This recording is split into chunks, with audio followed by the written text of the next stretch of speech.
તો બીજા લગ્ન થયા છે ભગવાનના જાંબુવતીજી સાથે. આજે સતરાજીતને અફસોસ થયો, મણી તો લઈ લીધો પણ એની બહેન સત્યભામા છે. ભગવાનને કહ્યું તમે એના સાથે વિવાહ કરો. ત્રીજા લગ્ન ભગવાનના થયા. તામ સત્યભામા ભગવાનું પયે મેં યથાવિધિ બહુબીર્યાચિતામ શીલ રૂપોદાર્ય ગુણાન્વિતામ. ત્રીજા લગ્ન થયા છે સત્યભામા સાથે.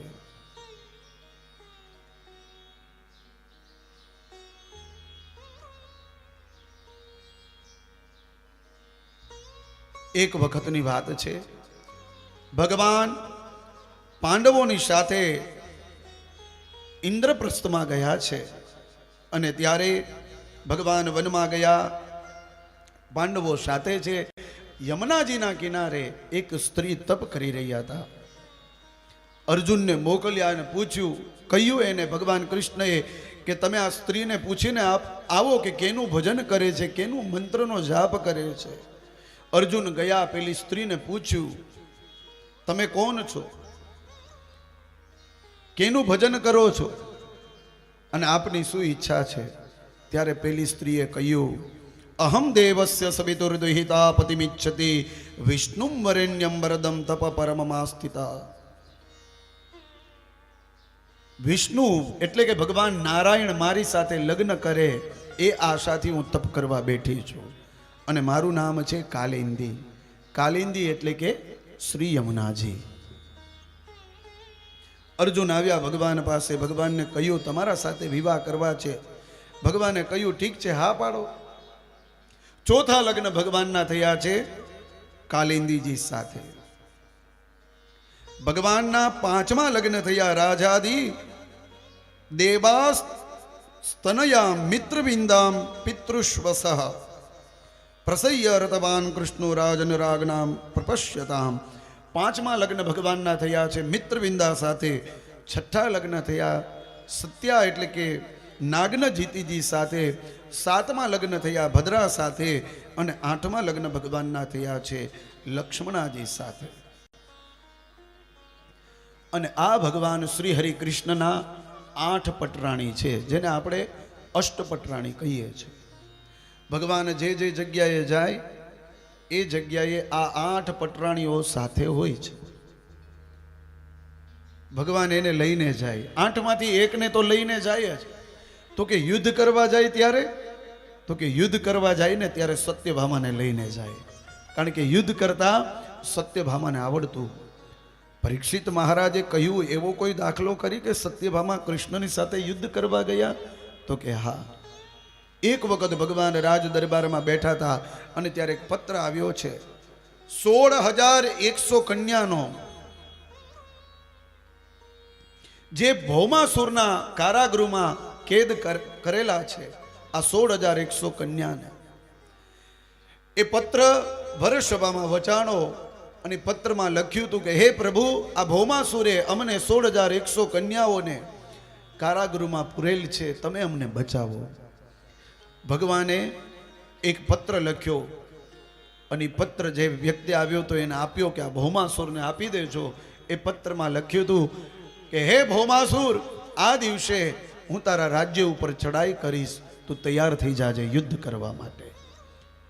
એ સમય આવ્યો અને આજે ભગવાન દ્વારકાધીશ એકલા યુદ્ધ કરવા નથી ગયા, સૈન્યની સાથે આજે સત્યભામાને પણ લઈને ગયા છે. શંખ પુકાણા અને અદ્ભુત આજે ભગવાન શ્રી હરિ કૃષ્ણ યુદ્ધ કરી રહ્યા છે પેલા ભૌમાસુર સાથે. પણ ભૌમાસુર એક એક પછી એક બાણ મારે એ કૃષ્ણની આજુબાજુમાંથી જાય. પેલું બાણ ગયું, બીજું બાણ ગયું, ત્રીજું બાણ ગયું અને હવે સત્યભામા કહે છે કે પ્રભુ આ કેવી રીતે યુદ્ધ કરો તમે? આવી રીતે યુદ્ધ હોય? આ ભૌમાસુરને તમે મારો, આ ભૌમાસુરને તમે મારો, આ ભૌમાસુરને તમે મારો. 3 વખત કહ્યું ને ત્યારે ભગવાને એ ભૌમાસુરને માર્યો છે, ભૌમાસુરનો વધ કર્યો છે. આવું કેમ થયું? તો કે ભૌમાસુર છે ને એ પણ પૃથ્વીનો દીકરો છે ને સત્યભામા છે ને એ પણ પૃથ્વીની દીકરી છે. આમ જોવો તો ભાઈ બેન થયા. એ સત્યભામાજી જ્યાર સુધી ન કહે કે આને મારો ત્યાં સુધી મરાય નહીં. પણ 3 વખત કહ્યું સત્યભામાએ કે આને મારો, આને મારો, આને મારો. ત્યારે એ ભૌમાસુરનો ભગવાને વધ કર્યો છે અને સવે ભગવાન કૃષ્ણનો જય જયકાર કર્યો.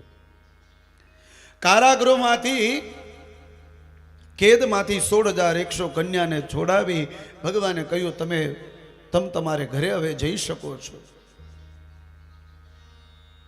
16,100 કન્યાઓએ કહ્યું કે પ્રભુ હવે અમે અમારા ઘરે ન જઈ શકીએ. શું કામ? તો કે આમાંથી કોઈ કોઈની પત્ની છે, કોઈ કોઈની દીકરી છે, કોઈ કોઈની માતા છે. આજ સમાજ અમને સ્વીકાર ન કરે. હવે અમારા પાસે 2 રસ્તા છે. કાં તો અમે અમારા દેહને છોડી દઈએ એટલે કે આપઘાત કરીએ, અને કાં પ્રભુ તમે અમારા સાથે પાણી ગ્રહણ કરો, અમારા સાથે વિવાહ કરો. ભગવાનને આવું કહ્યું. ભગવાને કહ્યું ઠીક છે, હું તમારા સાથે વિવાહ કરવા માટે તૈયાર છું. અને ત્યારે 16,100 મંડપ નખાણા છે અને ભગવાન કૃષ્ણએ 16,100 રૂપ ધારણ કર્યા છે અને ધામે ધૂમે વિવાહ થયા છે. ભગવાનની પત્નીઓ થઈ, રાણીઓ થઈ કેટલી?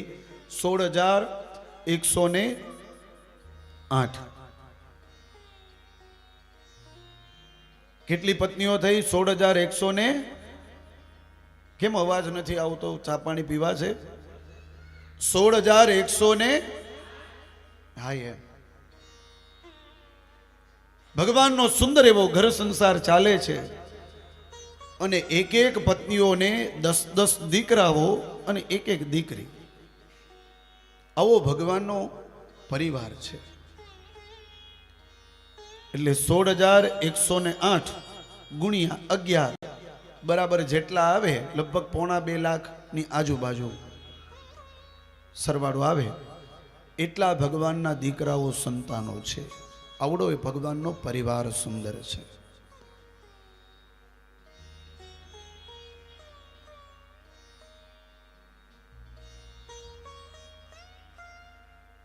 ઘણા લોકો એમ કહે કે ભગવાન કૃષ્ણએ 16,108 લગ્ન કર્યા, તો આપણે 2 લગ્ન કરીએ તો એમાં શું વાંધો? ઘણો વાંધો છે બાપુ. 2 લગ્ન ન કરાય. કેમ ન કરાય? તો કે ભગવાન નાની ઉંમરમાં ગોવર્ધનનાથજીને ટચલી આંગળીએ ધારણ કર્યા. ભગવાને લીલા કરી. આપણે ગોવર્ધન ધારણ નથી કરવો. રસ્તામાંથી એક પાણો લઈ લ્યો નાનો એવો અને ટચલી આંગળીએ રાખો. એક 5 મિનિટથી 10 મિનિટ સુધી જો તમે એ પાણો રાખી શકો, ગોવર્ધન નહીં હો, ખાલી પથ્થર, એ પાણો એ તમે રાખી લ્યો, તો તમે 2 લગ્નની 5 લગ્ન કરો, કાંઈ વાંધો નથી.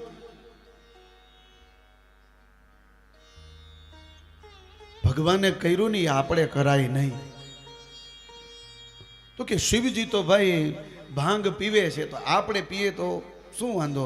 કેમાંય લખ્યું છે કે ભગવાન ભાંગ પીધે જ રાખે છે.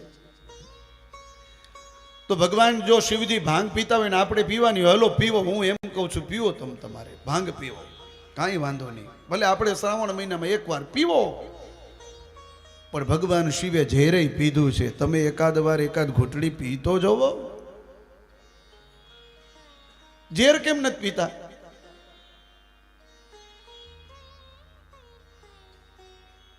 તો પરમાત્મા જે લીલા કરે ને એવી લીલા આપણે ન કરાય. એ પરમાત્માની લીલા કહેવાય. અને એમાં ઝાઝા વિચાર ન કરાય અને ઝાઝા તર્ક પણ ન કરાય. હવે મનમાં એવા વિચાર આવે કે ભગવાનના 16,108 કન્યાઓ સાથે વિવાહ થયા અને એમાં એક પત્નીઓને 11 બાળકો છે, તો 2.25 લાખ સંતાનો થયા, તો આ શું સાચું હશે? સાચું હોય જ નહીં. કેમ સાચું ન હોય? પણ એમાં તર્ક ન હોય. આપણા ઋષિમુનિઓએ જે લખ્યું છે બધું સાચું જ છે, સત્ય જ છે અને સત્યના માર્ગ ઉપર ચલાવવા વાળું જ છે. 16,100 મંડપ નખાણા. ભગવાને અવતાર ધારણ કર્યા. ભગવાને આટલા અવતાર, આટલા સ્વરૂપ ધારણ કર્યા છે અને વિવાહ કર્યા છે.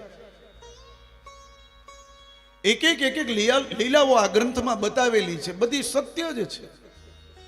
એમાં મનમાં સંશય નહીં રાખવાનો, ન સંશય.